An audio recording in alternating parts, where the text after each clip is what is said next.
Madame, Monsieur, bonsoir, bienvenue dans ce journal. À la une de l'actualité ce soir, prières, louanges et chants pour marquer la fête de Pâques, des actes de générosité et de partage ce dimanche. Les fidèles ont célébré l'événement à l'église méthodiste Bethel de Songon à Biaté 2. Le Premier ministre Robert Begré-Mambé à leur côté pour exprimer cette reconnaissance à Dieu. Une visite à Sikensi et Tiasalé pour rencontrer les bénéficiaires du projet Emploi Jeune. Le ministre de la Promotion de la Jeunesse suit les entrepreneurs qui ont reçu des fonds pour lancer leurs activités. Ils s'enquièrent de leur évolution après l'octroi des moyens financiers, une réalité dans la Niébi-Tiassa. Et puis au Nigeria, 56 morts dans des attaques perpétrées par des hommes armés dans l'état de Benue. Attaque dans la nuit de jeudi à vendredi. Selon le conseiller en communication du gouverneur, le bilan pourrait augmenter. Les opérations de recherche et de sauvetage se poursuivent.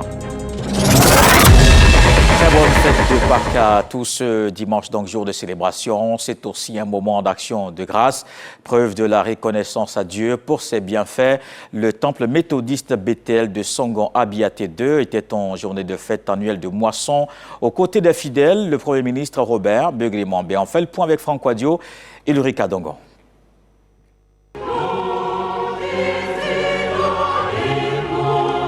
Au temple Bethel d'Abiaté, commune de Songon, c'est la fête annuelle des moissons. Une journée de dimanche pascal doublement fêtée car ce jour est aussi une journée certes de partage mais surtout de reconnaissance au Seigneur. En principe, nous devons célébrer simplement la fête, mais nous nous sommes dit ici que puisque Dieu nous a fait du bien, la mort qui nous était réservée nous a épargné de cette mort pour nous accorder la vie éternelle, alors nous allons lui dire merci au travers de nos dons. Expression de cette reconnaissance, la prière, la louange et le chant des fidèles, au nombre desquels le Premier ministre Robert Begré-Mambé, cadre du village et des invités dont les ministres délégués, ministres gouverneurs Laurent Tchagba, Adjesilas Mèche et Philippe Légré, qui ont communié en dons et actions de soutien avec l'ensemble des fidèles, tout un message au-delà du geste. Le message particulier, c'est le thème de cette moisson, qui dit que si tu as un problème avec ton frère ou ta sœur, il faut aller te réconcilier avec ceux-là avant de venir devant Dieu pour faire ton offrande. Et comme nous sommes sûrs que nous avons préparé tout cela durant la période de carême et qu'on s'est réconcilié avec nos frères et sœurs, aujourd'hui nous voulons matérialiser que oui, nous nous sommes réconciliés et qu'on veut rendre gloire à Dieu par le don.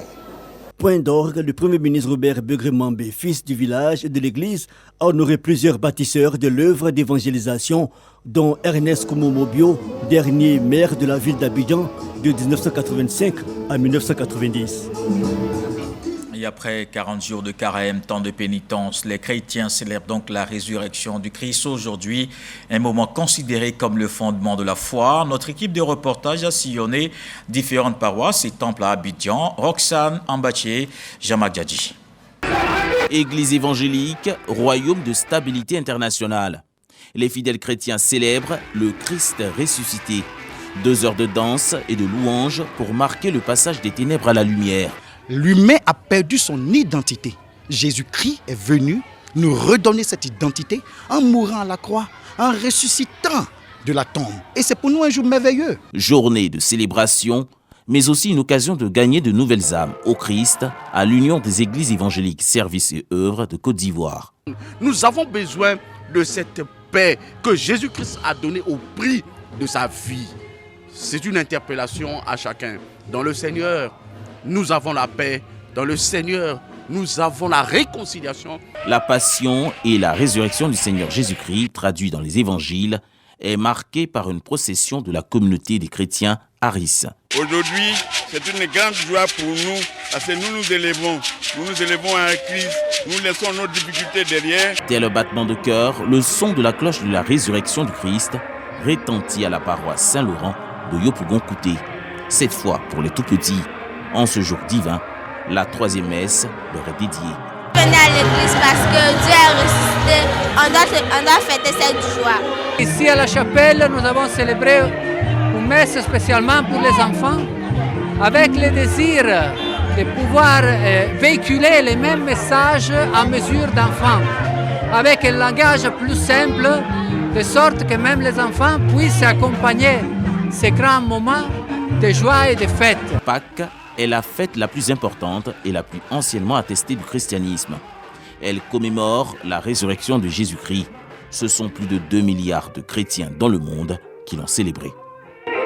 Les pèlerins ivoiriens ont célébré aussi donc ce dimanche la résurrection du Christ. La Direction générale des cultes organise un pèlerinage à Fatima au Portugal, une célébration sous le sceau de la paix en Côte d'Ivoire. Ils ont été exhortés à revêtir l'homme nouveau en étant des artisans d'amour, de paix et de charité. Le reportage de nos envoyés spéciaux au Portugal, Michel Bambo, Fernand Coudin.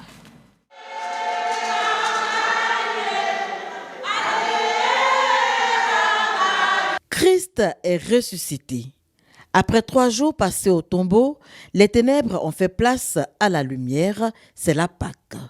À la chapelle de la résurrection de la basilique Notre-Dame de Fatima, au Portugal, les pèlerins ivoiriens exultent de joie.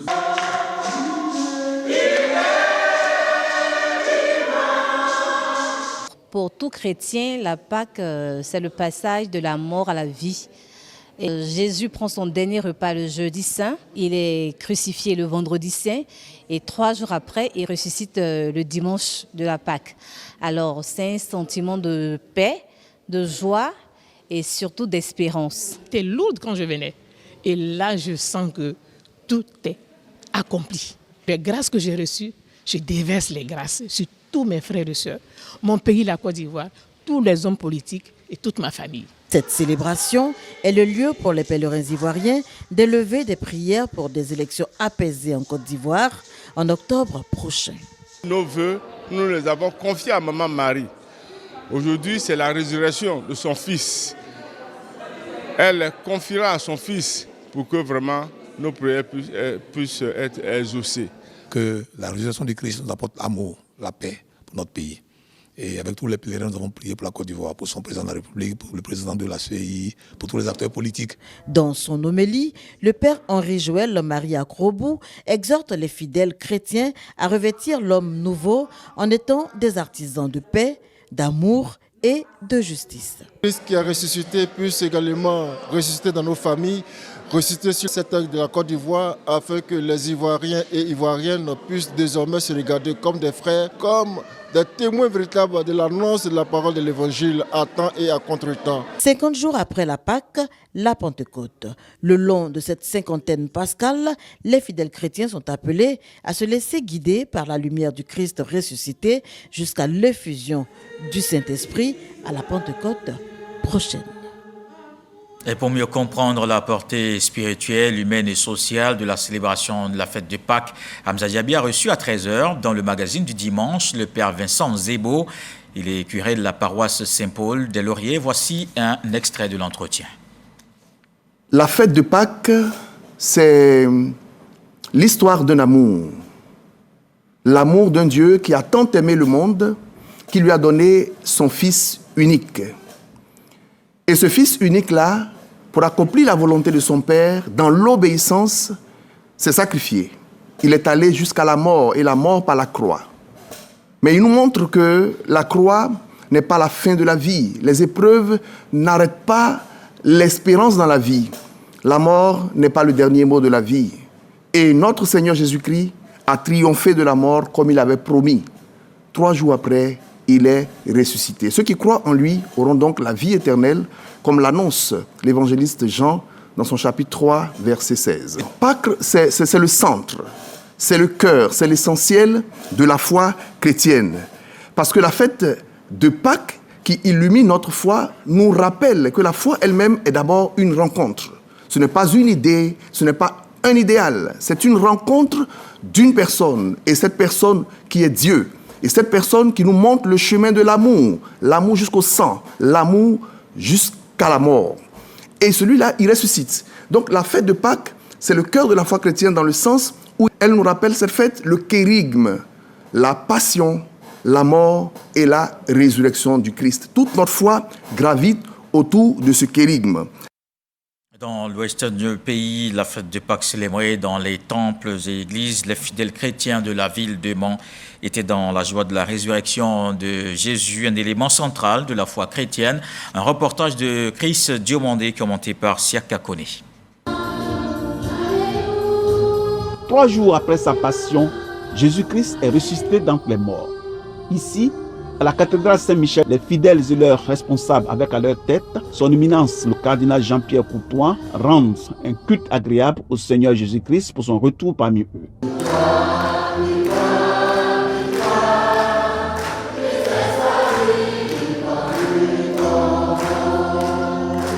Même décor à l'église Saint-Augustin du quartier lycée où Monseigneur Gaspard Bébi-Neba a mis en lumière le sens de cette fête de Pâques. La résurrection du Seigneur est décrite et présentée par la parole de Dieu comme une puissante action de Dieu le Père dans l'Esprit Saint. Oui, la résurrection, c'est un grand mystère. C'est une action unique, spéciale de Dieu. C'est Dieu seul qui ressuscite. Le Seigneur Jésus-Christ a vaincu la mort. Sa résurrection est un gage du salut à l'église céleste Saint-Emmanuel. Pour le corps de Christ, je demanderais comme ça que tu sois évangélique, catholique. Nous avons un seul Dieu et nous représentons un seul corps. Il faudrait que nous nous associons pour prier pour notre nation, la Côte d'Ivoire. Un retour dans les églises évangéliques pénielles des Grands Bas-Pleux et celle de la démonstration de la puissance de Jésus-Christ des Pangouins 2. Ici, le retour du Christ est un signe d'espoir. Si nous sommes réconciliés avec Dieu, c'est possible que nous, les hommes, nous soyons réconciliés, nous soyons en paix. Nous sommes tous en blanc pour symboliser l'amour qui est au-dessus, l'union qui est dessus et la sanctification qui prône par le sang de Jésus-Christ de Nazareth. La fête de Pâques, célébrée par une masse solennelle, est le sommet du calendrier liturgique chrétien. C'est un jour d'allégresse pour tout le corps du Christ. La fête de Pâques qui se déroule en toute sécurité, les forces de défense et de sécurité sont mobilisées. Hier samedi, ce dispositif a été présenté à la presse. Plus de 13 000 hommes mobilisés sur l'ensemble du territoire jusqu'au 24 avril. C'est l'opération Paquino 2025. Franck Adio nous en parle. Paquino 2025 est une opération de sécurité publique. Salle des opérations interarmées de l'état-major général des armées. Le plan panoramique situationnel sécuritaire en projection bien visible et les informations rassurantes rapportées au général de division Dem Ali Justin, représentant le chef d'état-major général des armées, Lassina Doumbia, général de division.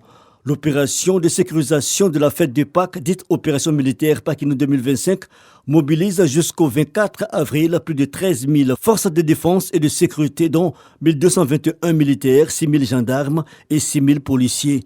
Des forces qui vont efficacement agir sur l'ensemble du territoire, tant en zone urbaine, rurale que transfrontalière.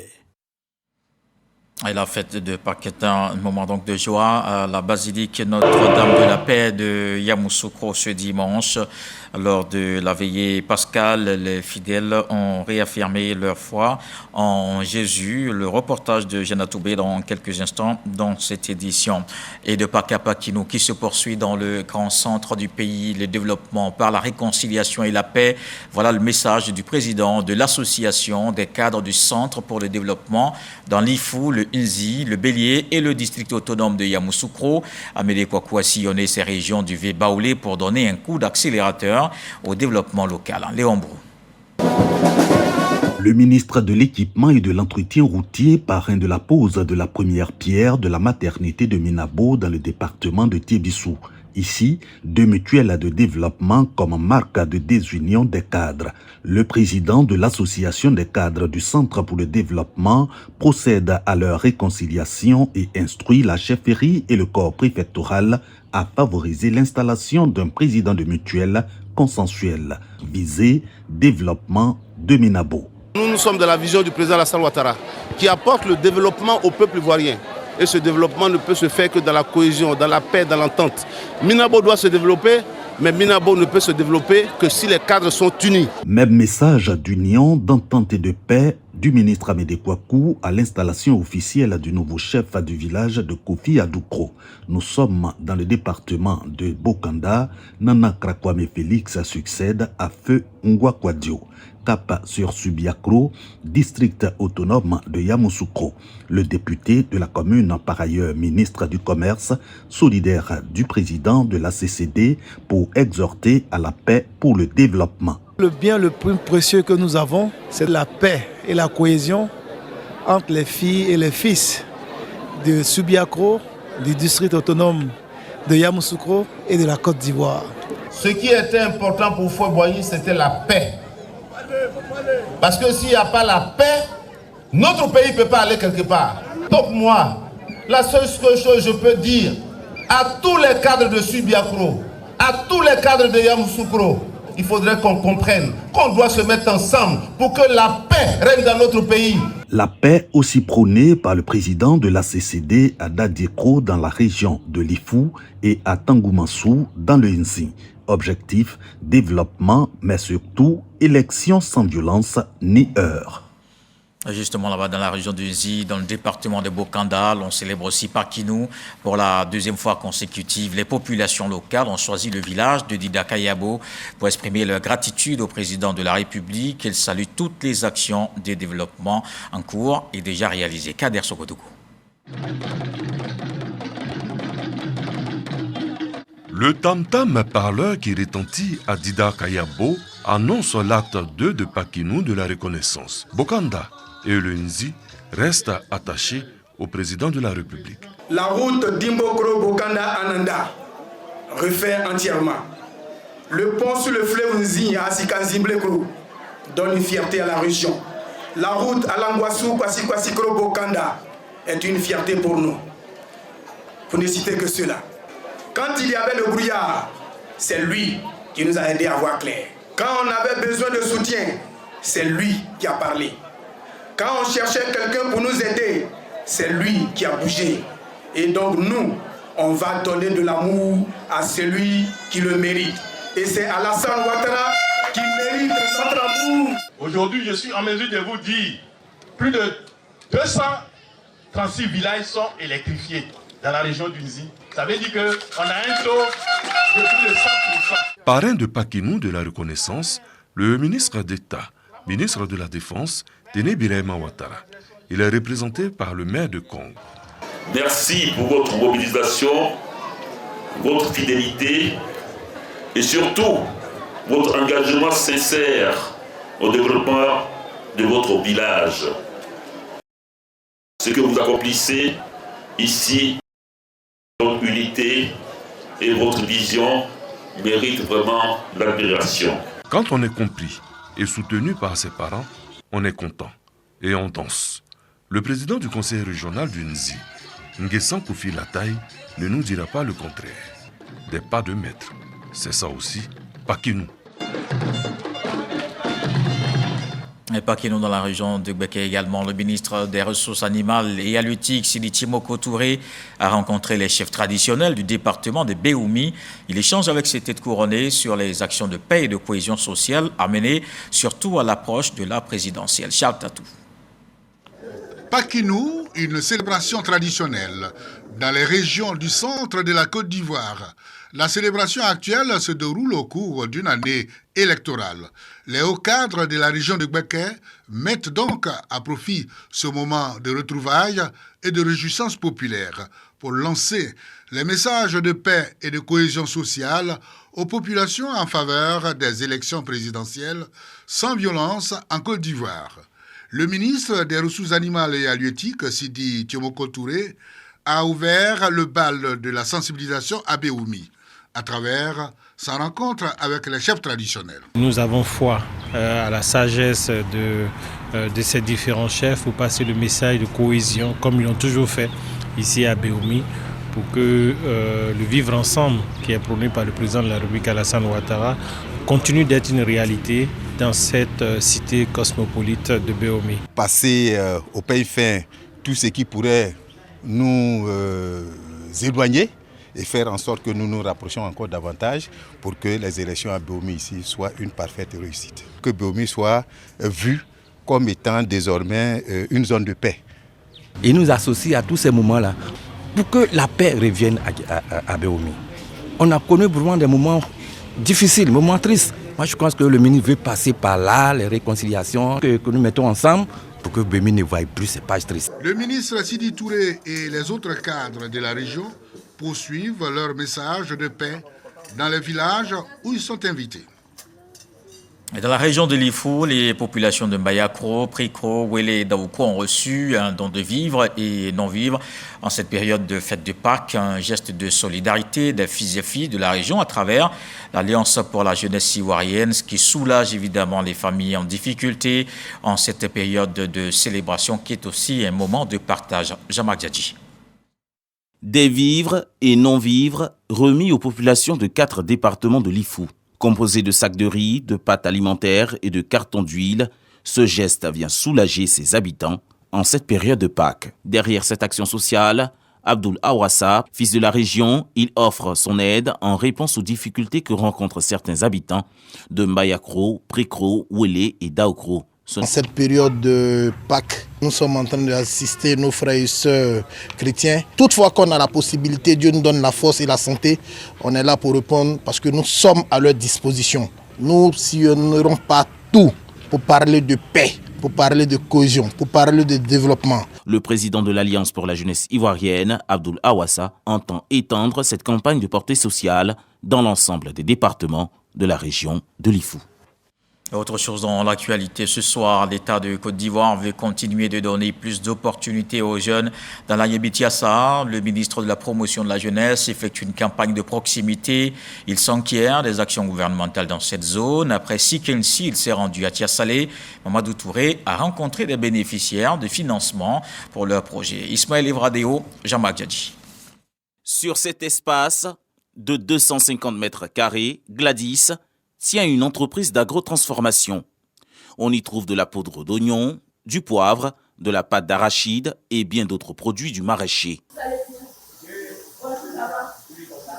Ingénieure commerciale de formation option finance, elle fait partie des bénéficiaires du programme jeunesse du gouvernement dans le département de Tiassalé. L'aventure débute en 2023, après avoir reçu un appui de 54 millions de francs CFA à travers le projet de développement des chaînes de valeur vivrière. C'était plus qu'un soulagement parce que quand je démissionnais, ce n'est pas parce que j'avais reçu quelque chose, mais je suis partie parce que j'avais foi en ce que notre activité pouvait éclore et il fallait quand même être là à 100% pour pouvoir le mener. Grâce à la matérialisation de son projet, Gladys ne se contente plus de vivre de sa passion. Elle crée également de l'emploi. Elle dispose de 15 collaborateurs pour l'aider dans sa tâche quotidienne. Comme elle, 3768 jeunes du département ont pu s'insérer dans le tissu socio-économique grâce à plusieurs dispositifs, notamment des activités génératrices de revenus, des formations et stages. C'est le cas de Jovienne, d'abord stagiaire et actuellement responsable des serveurs de ce restaurant. J'étais à la maison lorsque maman m'a dit qu'il y a l'agence emploi jeune qui plaçait des gens. Voilà. Donc c'est comme ça que j'ai postulé à l'agence emploi jeune à la mairie de Tiassalé. Et puis j'ai fait un entretien, j'ai été retenue. Pour évaluer l'impact de ces initiatives sur les jeunes de la région, le ministre de la Jeunesse, de l'Insertion professionnelle et du service civique effectue une visite terrain. D'accord. Quels sont ceux qui ont été embauchés? Vous êtes contente? Oui, monsieur. Accompagné du président du conseil régional de l'Yébi-Tiassa, Mamadou Touré est venu s'assurer du suivi de ce programme d'envergure lancé par l'État ivoirien. L'idée, c'est de montrer que tout n'est pas concentré à Abidjan.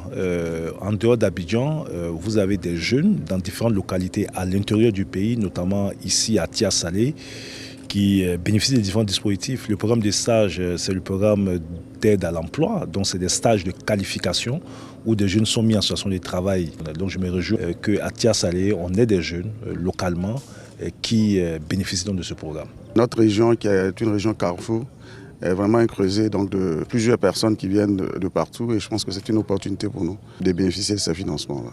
Selon les chiffres du ministère de la Promotion de la Jeunesse, de l'Insertion professionnelle et du service civique, ce sont 12 183 jeunes qui ont été impactés à ce jour par le programme jeunesse du gouvernement dans l'Yébi-Tiassa.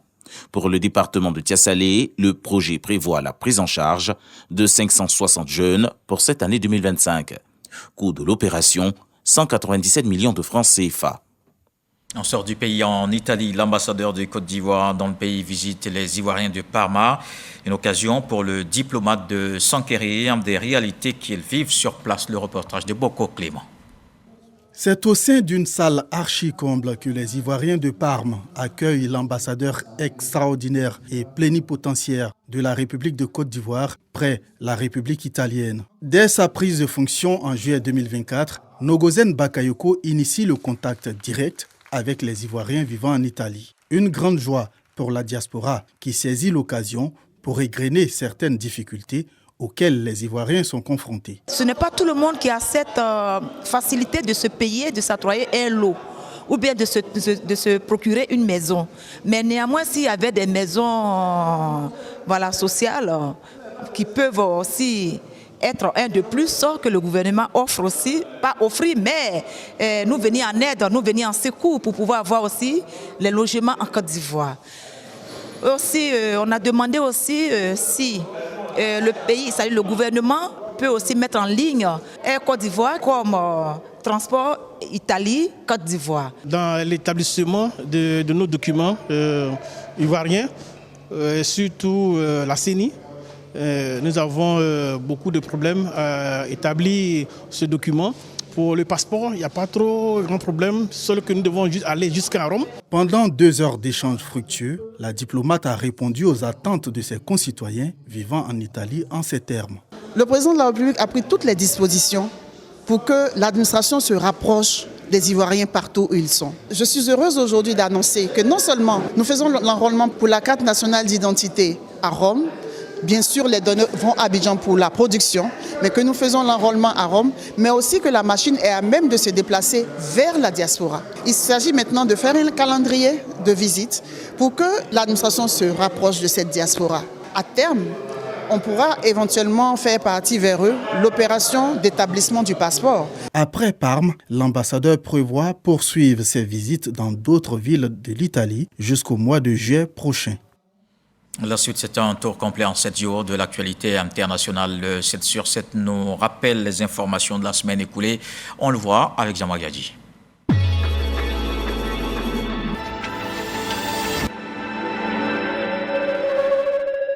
L'ex-président sud-coréen Yoon Suk-yeol a nié avoir commis tout acte d'insurrection lors de sa tentative d'imposer la loi martiale en décembre.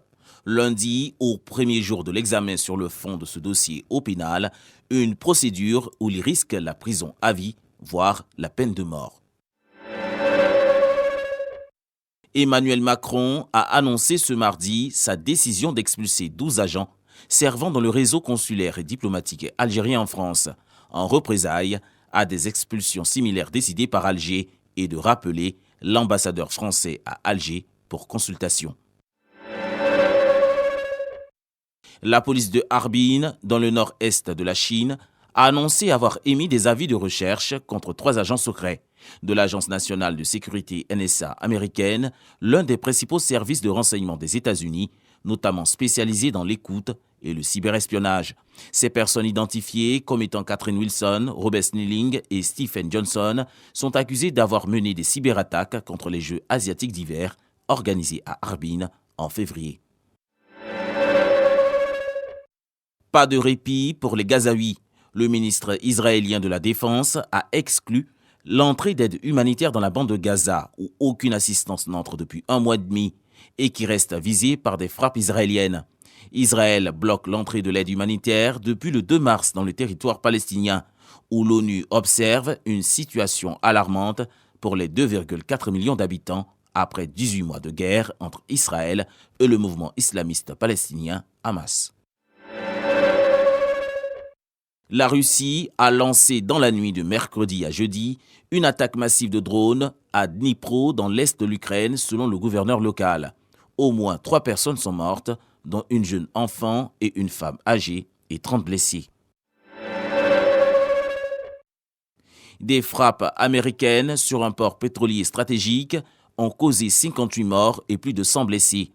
L'armée américaine a indiqué avoir détruit un port pétrolier stratégique au Yémen où elle cible les rebelles houthis qui ont fait état de 58 morts et plus de 100 blessés selon un nouveau bilan. Des hommes armés ont tué au moins 56 personnes dans la nuit. Situé dans l'est du Nigeria, a déclaré Solomon Yorpev, le conseiller média du bureau du gouverneur, révisant un précédent bilan de 17 morts.